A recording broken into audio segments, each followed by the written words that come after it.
เมื่อพระองค์เสด็จไปหนทางข้างหน้าปรากฏอยู่แต่หนทางข้างหลังไม่ปรากฏแก่พระองค์บุรุษผู้ไปหลังพวกเขาทั้งหมดเห็นทางหายไปจึงกลัวร้องลั่นวิ่งไปกราบทูลแด่พระราชาพระราชาทรงสดับดังนั้นจึงตกพระทัยมีพระทัยสลดประทับอยู่บนคอช้างตรวจดูทิศทั้งสี่เห็นต้นไทรอันเป็นที่อยู่ของเปรตก็ทำให้เสด็จพระพักไปยังต้นไทรนั้นพร้อมด้วยจตุรงคเสนาครั้นพระราชาเสด็จถึงที่นั้นโดยลำดับเปรตประดับด้วยอาภรณ์ทั้งปวงเข้าไปเฝ้าพระราชาประทำปฏิสันถานได้ถวายขนมและน้ำดื่มพระราชาพร้อมด้วยข้าราชบริพารทรงสงสนานเสวยขนมแล้วดื่มน้ำระงับความเหน็ดเหนื่อยในหนทางจึงตรัสถามเปรตโดยนัยยะว่าท่านเป็นเทวดาหรือเป็นคนทันเปรตก็ได้กราบทูลเรื่องของตนตั้งแต่ต้นจึงทำการปลดเปลื้องพระราชาจากความเป็นมิจฉาทิฏฐิมีความเห็นผิดให้ดำรงอยู่ในสรณะและศีลเพื่อจะให้พระราชาอย่างศรัทธาดังนั้นก็มีเรื่องกล่าวถึงพระราชาพระนามว่าปิงคละได้เป็นใหญ่ในสุรัตประเทศเสด็จไปเฝ้าพระโมริยะแล้วกลับมายังสุรัตถประเทศเสด็จมาถึงที่มีเปลือกตมในเวลาเที่ยงซึ่งเป็นเวลาร้อนก็ได้ทอดพระเนตรเห็นทางอันน่ารื่นรมเป็นทางที่เปรตเนรมิตไว้จึงตรัสบอกกับนายสารถีว่าทางนี้น่ารื่นรมเป็นทางปลอดภัยมีความสวัสดีไม่มีอันตรายดูก่อนนายสารถีท่านจงตรงไปทางนี้แหละเมื่อเราไปโดยทางนี้จะถึงเขตเมืองสุรัตน์เร็วทีเดียวพระเจ้าสุรัตน์ได้เสด็จไปโดยทางนั้นพร้อมด้วยเสนาบุรุษคนหนึ่งสะดุ้งตกใจกลัวได้กราบทูลพระเจ้าสุรัตน์ว่าพวกเราเดินทางผิดเป็นทางน่ากลัวขนพองสยองกล้าวเพราะทางที่ปรากฏมีเฉพาะข้างหน้าแต่ข้างหลังไม่ปรากฏไม่มีพวกเราเดินทางผิดเสียแล้วพวกเราเห็นจะเดินมาใกล้สำนักพวกอมนุษย์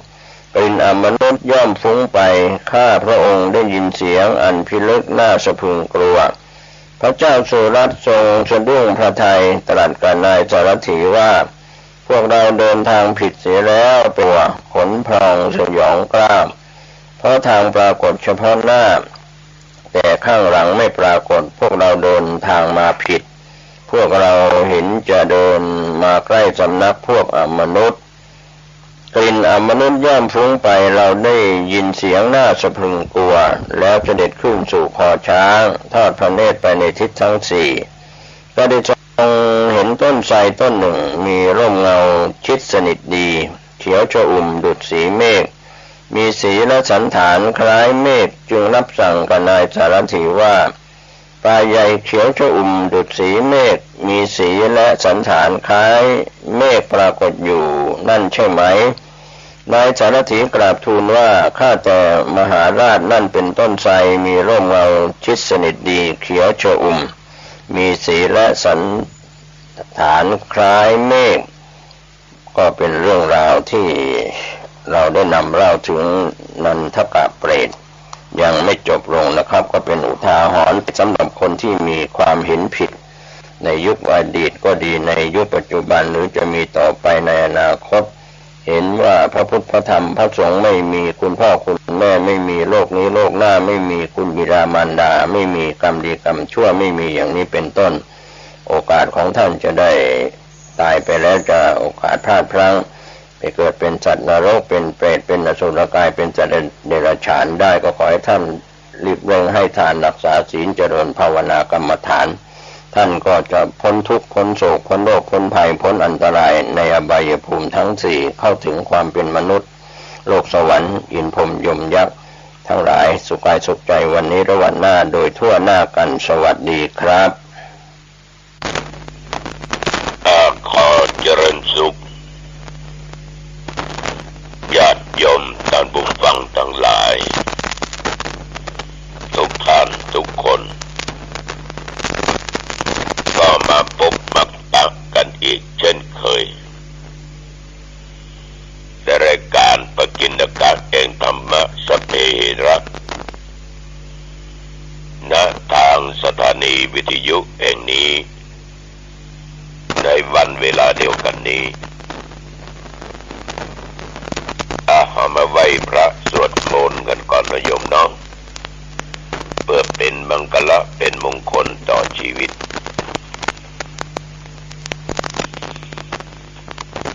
อรหังสัมมาสัมพุทโธภควาพระผู้มีพระภาคเจ้าเป็นพระอรหันต์ดับเพลิงกิเลสเพลิงทุกข์สิ้นเชิงตรัสรู้ชอบได้โดยพระองค์เองพุทธังภควันตังอภิวาเทมิข้าพเจ้าเราอภิวาทพระผู้มีพระภาคเจ้าผู้รู้ผู้ตื่นผู้เบิกบานกราบสวากขาโตภควตาธัมโมพระธรรมเป็นธรรมที่พระผู้มีพระภาคเจ้าตรัสไว้ดีแล้วธัมมังนัมสสามิข้าพเจ้านมัสการพระธรรมกราบสุปฏิปันโนภควโตสาวกสังโฆพระสงฆ์สาวกของพระผู้มีพระภาคเจ้าปฏิบัติดีแล้วสังฆังนามามิข้าพเจ้านอบน้อมพระสงฆ์กราบนะโมตัสสะภะคะวะโตขอนอบน้อมแด่พระผู้มีพระภาคเจ้าพระองค์นั้นอรหัตโต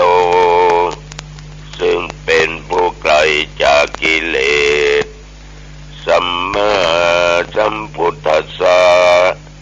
ตรัสรู้ชอบได้โดยพระองค์เองนะโมตัสสะภะคะวะโตขอนอบน้อมแด่พระผู้มีพระภาคเจ้าพระองค์นั้นอรหัตโตซึ่งเป็นผู้ไกลจากกิเลสสัมมาสัมพุทธัสสะตรัสรู้ชอบได้โดยพระองค์เองนะโมตัสสะภะคะวะโตขอนอบน้อมแด่พระผู้มีพระภาคเจ้าพระองค์นั้น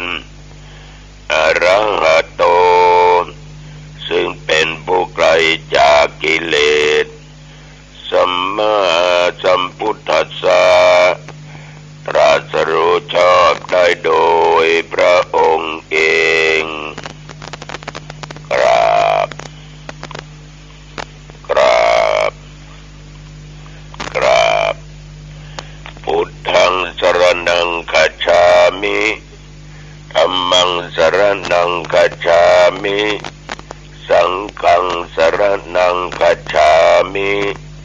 ทุติยัมปิพุทธังสรณังคัจฉามิทุติยัมปิธัมมังสรณังคัจฉามิทุติยัมปิสังฆังสรณังคัจฉามิตติยัมปิพุทธังสรณังคัจฉามิตติยัมปิธัมมังสรณังคัจฉามิตติยัมปิสังฆังสรณังคัจฉามิขอเอาพระพุทธเจ้าพระธรรมเจ้าพระสังฆเจ้าเป็นสนาที่พึ่งแม้แต่ครั้งแรกและครั้งที่สองครั้งที่สามต่อไปสวดบทโพชังคาภริตนะยะโตหังภาเกนิอาริ ยายาชาติยาชาโตนาปิจานามิสัญจิจาปะนังชีวิตาวโรเปตาเตนะสัจเจนะโสติเตโหตุโสติขัพพะสะโพชังโกสติสังฆาโตธัมมนังวิจโยตถาภิริยัมปิติปัสสติโพชังคาจัตตถาปะเรสัมมาตุเปกะโพชังคาสัตเตเตสัพพะทัสสินา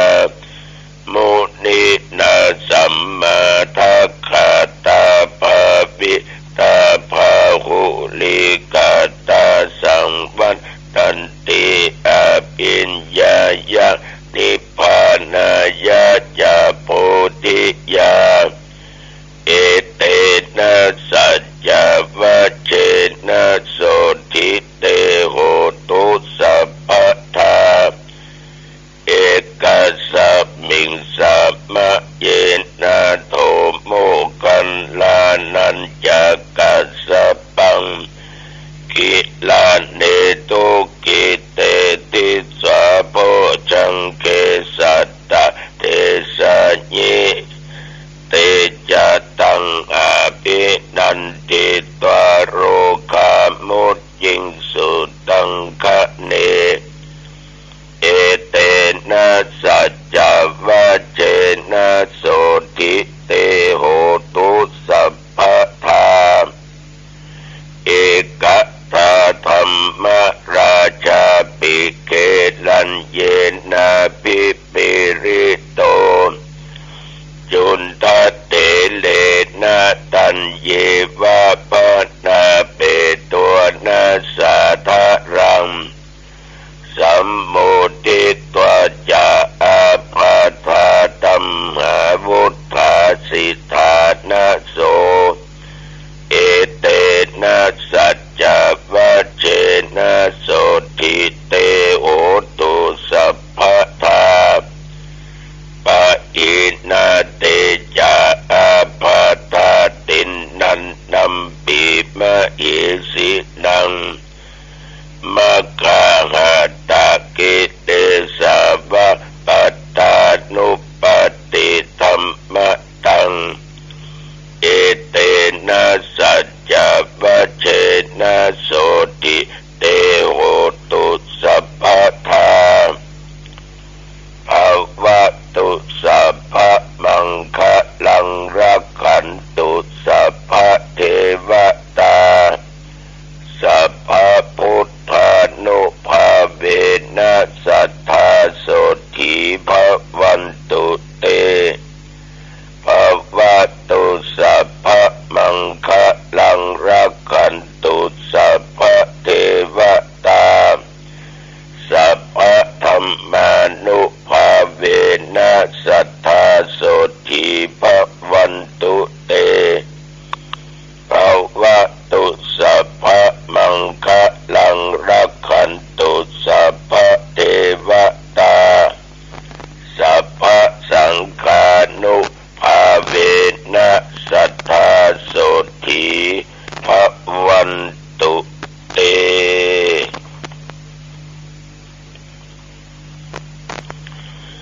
กรมอุตุได้ประกาศได้ตักเตือนบอกว่าระยะนี้ก็ให้ระมัดระวังลมฟ้าอากาศมันจะแปรปรวนระวังฟ้าระวังฝนระวังลมกรมอุตุรายงานตั้งแต่เมื่อตะวันวามาจนถึงปัจจุบันนี้ที่บริเวณหนองตองค่ำมาสักทุ่มสองทุ่มเสียงฟ้าห้องกะลึงกะลึงมีเม็ดฝนตกลงมา มีเล็กน้อยแต่บ่มีรายงานว่าเกิดเหตุต้นไม้กิ่งไม้หักอาคารถูกลมพัดบ่มีอากาศกลางวันก็ร้อนปัจจุบันอุณหภูมิ24 องศาพี่น้องญาติโยมถามว่าตัวลุงสบายดีล่ะที่ได้เลื่อนขั้น2 แง่งเลยนะ2 ขีดอ่ะ ยังได้โยมเนอะยังบ่หายไปสักขีดเด้อแต่ว่านิยมหมอมาจากโรงพยาบาลก็มาตรวจอาการดูความดันปกติชีพจรดีมากเดี๋ยวก็จดเอาทุกสิ่งทุกอย่างถึงส่วนสูงถึงน้ำหนักแล้วก็คือญาติไปเอายาที่โรงพยาบาลก็ได้รับยามาฉันวันละ3 มื้อ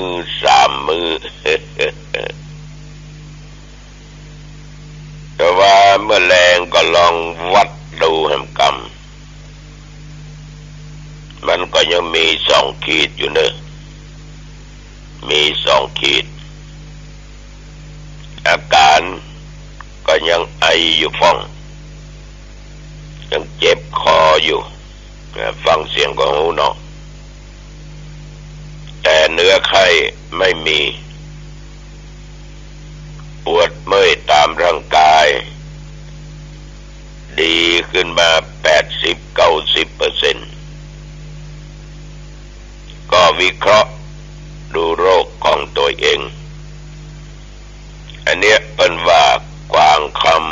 ำออกตัดพญาเจ้าเมืองตัวเจ้าประกาศตลอดว่าญาติโยมอย่าประมาทกาดอย่าตกไปที่ไหนต้องระมัดระวังโควิดคือสวมหน้ากากตัวเจ้าก็สวมหน้ากาก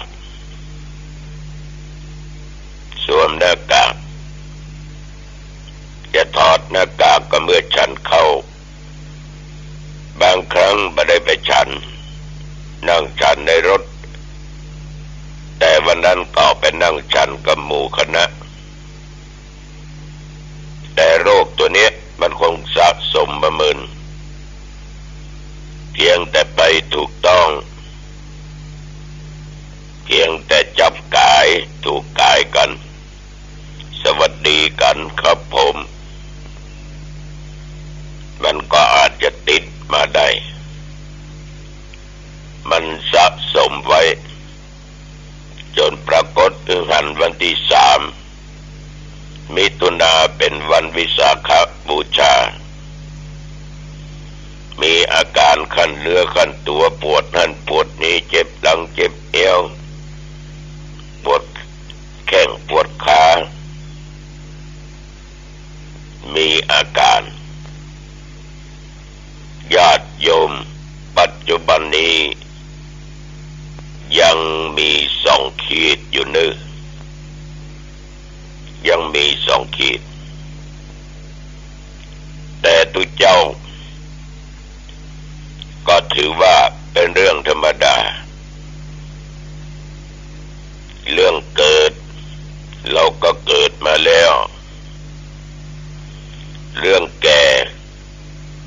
เราก็แก่ออกจากท้องแม่มาก็แก่แล้วนับตั้งแต่วันปฏิสนธิมาอยู่ในท้องของคุณแม่หอมหรือแม่ท้องก็เริ่มเปลี่ยนแปลงอยู่ในท้องเดือนก็แก่ไปเดือนอยู่ได้9 เดือน10 เดือนก็แก่ไปได้10 เดือนออกจากท้อง องแม่มาก็ถึงแก่มาจนปัจจุบันความแก่ผ่านมาได้76-77 ปีอย่างความเจ็บก็ผ่านร้อนผ่านหนาวเกือบตายมาตั้ง3-4 ครั้งก็เป็นเกี่ยวลอดฟ้ามาบุญกำจูอุดหนุนกำลังอกกำลังใจจิตใจที่ไม่ยอมท้อแท้บ่เอามาเป็นกังวลเดี๋ยวจะอู้เรื่องกังวลให้ฟังทีนี้ความเจ็บเอาก็ผ่านมาเหมือนกันทุกคนความตายปัจจุบันเราก็ผ่านตายมาแล้วทุกลมหายใจเข้าทุกลมหายใจออกตายจากสรีระร่างกายมีการเปลี่ยนแปลงตายจากลมหายใจเข้าหายใจออกหายใจเข้าเฮาเกิดถ้ามันเข้าไปมันมาออกเขาก็ตายหายใจออกเราก็ตายเข้าออกเข้าออกเกิดดับเกิดดับวันเวลาก็ผ่านไปตายไปละฉะนั้นญาติโยมนี่ตายปัจจุบันแต่ตายหมดลมหายใจจริงๆขันธ์ห้าบังคับเคลื่อนบ่หวั่นบ่ไหวบ่ทำงานนั้นยังไม่ถึงเวลาฉะนั้นญาติโยมทุกเจ้าบ่ยอมการต่อสิ่งเหล่านี้ที่มันเกิดขึ้นถ้าไปกังวลความกังวลเนี่ยจะทำให้ผู้ปฏิบัติธรรมปฏิบัติในหน้าที่มันจะยักยังไม่ได้ทำยังไม่ได้กลัวอย่างนั้นกลัวอย่างนี้ไม่สามารถจะวางจิตใจคือปล่อยวางได้ปลงวางได้ฉะนั้นผู้ปฏิบัติธรรมผู้ทำการทำงานผู้ดำรงชีวิตท่านทั้งหลายก็จะต้องตัดปริโภทความกังวลต่างๆนั้นออกไปถ้าเราบ่ปล่อยวางจิตใจบ่ว่างเลยเบื่อเรื่องนั้นเบื่อเรื่องนี้เบื่ออันนี้เบื่ออันนั้นเขาก็บ่สามารถจะปฏิบัติในหน้าที่ของเขาไปได้เพราะว่าโรคภัยไข้เจ็บโรคภัยไข้เจ็บเกิดขึ้นเราก็ปล่อยวางปลงวางแต่เราก็ดูแลรักษาเราไม่ยอมแพ้ไม่ยอมท้อโยมอาจจะข้องใจว่าตุลุงยังเตียวอยู่วะเตียวกะยังออกกำลังกายอยู่กินข้าวลำน้ำลงอยู่ปล่อยใจปลงใจคือเป็นเรื่องธรรมดาแต่ก็ดูแลรักษาตามหมอสั่งแล้วก็ยังออกกำลังใจบ่เอายังมากังวลอกกังวลใจความที่กังวลนั้นท่านทั้งหลายบางท่านบางคนกังวลกับที่อยู่ที่อาศัยถ้าเป็นทุกเจ้าก็ห่วงวัดห่วงวาถ้าเป็นพี่น้องเจ้าบ้านก็ห่วงบ้านห่วงจองมันก็ธรรมดามนุษย์ต้องห่วง คิดจะทำอะไรอย่างแล้วปฏิบัติธรรมก็ดีอย่างก็ตามก็ต้องไปห่วงเพราะสิ่งเหล่านั้นถึงจะห่วงขนาดไหนถ้าขันธ์ห้าดับไปเมื่อใดเอาตัวไปไม่ได้สักอย่างอาตมาภาพกุฏิวิหารโบสถ์พระธาตุเจดีย์สถานที่ต่างๆศาลากายังกาเขาก็มาสามารถที่จะติดตามไปได้แต่ถ้ามันรู้มันคล่ำเขาก็ซ่อมแซมเมียญาติโยมทั้งหลายแต่เขาไปติดขัดอยู่ในสิ่งเหล่านั้นญาติโยมจะทำอย่างก็ห่วงบ้านจะไปวัดก็ห่วงบ้านจะไปนั่นไปนี่ก็ห่วงวัดกูกุฏิกูวิหารกูโบสถ์กูบ้านกูเรียกว่าจิตใจจดจ่ออย่าทำมาอย่างจะไม่สำเร็จบางท่านบางคนก็มีความกังวลกลัวมีภัยมาอุปการะเขาเป็นโควิดได้กินข้าวอีกนะ มีภัยมาตาเนี่ยกะ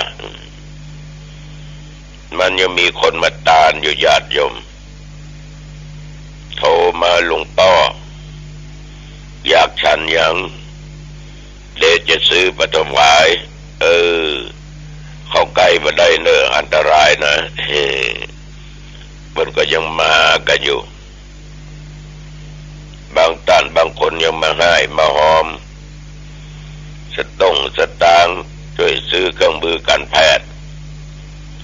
ยาตัววานี่มาจากบ้านขันแก้วหางดงแม่มุกดาทงงามคุณกันดิกาตันสิงห์ยังมาหอมซื้อเครื่องมือการแพทย์ต้องขอบใจคุณออนอนงยอดปทุมเศร้าละปูนยังมากินบัตานจ่อยตุลุงอยู่คุณนาตยาแซ่เล้าอำเภอสันทรายนี่ก็มาหอมซื้อเครื่องมือการแพทย์ช่วยหายใจอยู่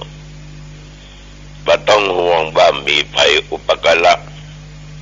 ไม่ต้องไปห่วงว่าโกมได้กินอย่างไม่ต้องไปกังวลว่าลาภสักการะต่างๆจะเจือจะหายขอให้ทำสิ่งดีๆอันดีๆมันก็ต้องเกิดบางคนจะทำอย่างกังวลกับหมู่กับคณะที่ร่วมกันมาอันนี้บ่กังวลญาติโยมทั้งหลายถึงว่าจะเจ็บเป็นอย่างก็ตามเราก็ต้องปล่อยเราก็ต้องปรง